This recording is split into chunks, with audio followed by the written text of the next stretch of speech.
ناظرین کو میرا سلام پہنچے۔ مراسلہ.pk کی پیشکش گردش دورہ کے ویلاگ کے ساتھ ایک مرتبہ پھر آپ کے پاس حاضر ہیں۔ وہ جو عبدالحمید عدم نے کہا تھا، ساقی میرے خلوص کی شدت کو دیکھنا، ساقی میرے خلوص کی شدت کو دیکھنا، پھر آ گیا ہوں گردش دوراں کو ٹال کر۔ تو ہم ایک مرتبہ پھر آپ کے پاس حاضر ہیں۔ اس وقت سب سے اہم جو خبر ہے وہ سندھ کے بلدیاتی انتخابات کے حوالے سے ہے۔ جیسا کہ آپ لوگوں کو معلوم ہوگا کہ کل رات گئے سندھ حکومت نے 15 جنوری کو ہونے والے بلدیاتی انتخابات کراچی، حیدرآباد اور دادو کے مؤخر کر دیے تھے۔ تاہم جماعت اسلامی اور پی ٹی آئی کی طرف سے اس پہ شدید رد عمل سامنے آیا تھا، اور پھر آج الیکشن کمیشن نے اپنی ہونے والی میٹنگ میں طے کیا ہے کہ یہ انتخابات مؤخر نہیں ہوں گے اور اپنے وقت پہ 15 جنوری کو ہی ہوں گے۔ سندھ حکومت کی جانب سے ابھی جو رد عمل آیا ہے وہ یہ کہ وہ اس کے قانونی پہلوؤں کا جائزہ لے رہے ہیں۔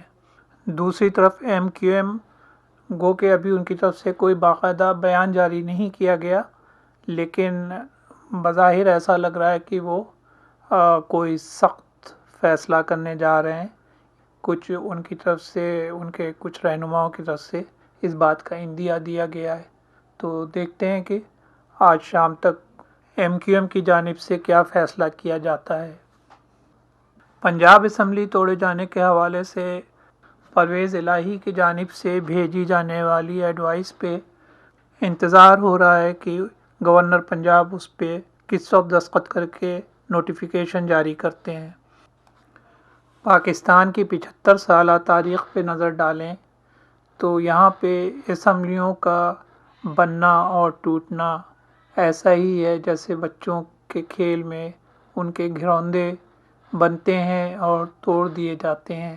وہ جیسے شاعر نے کہا کہ اور بازار سے غالب کی طرح لے آؤ، اور بازار سے غالب کی طرح لے آؤ، دل اگر ٹوٹ گیا ہے تو مچلتے کیوں ہو۔ تو کیا ہوا کہ اسمبلی ٹوٹ گئی، پھر الیکشن ہوں گے، پھر بن جائے گی۔ یہ تو بچوں کے کھیل کے مانند ہوتا ہے پاکستان میں۔ خبریں آ رہی ہیں کہ زمان پارک لاہور میں عمران خان نے اپنی پارٹی کا اجلاس بلایا ہے تاکہ نگران حکومت کے سیٹ اپ پہ غور کیا جا سکے۔ چلتے چلتے احمد فراز کے کچھ اشعار کہ کل ان کا یوم پیدائش تھا۔ سلسلے توڑ گیا وہ سبھی جاتے جاتے، ورنہ اتنے تو مراسم تھے کہ آتے جاتے، شکوے ظلمت شب سے تو کہیں بہتر تھا، اپنے حصے کی کوئی شمع جلاتے جاتے، کتنا آساں تھا تیرے ہجر میں مرنا جانا، پھر بھی ایک عمر لگی جان سے جاتے جاتے، جشن مقتل ہی نہ برپا ہوا ورنہ ہم بھی پا بجولاں ہی سہی ناچتے گاتے جاتے، اس کی وہ جانے اسے پاس وفا تھا کہ نہ تھا، تم فراز اپنی طرف سے تو نبھاتے جاتے۔ اگلے ویلاگ تک اجازت دیجیے۔ اللہ حافظ۔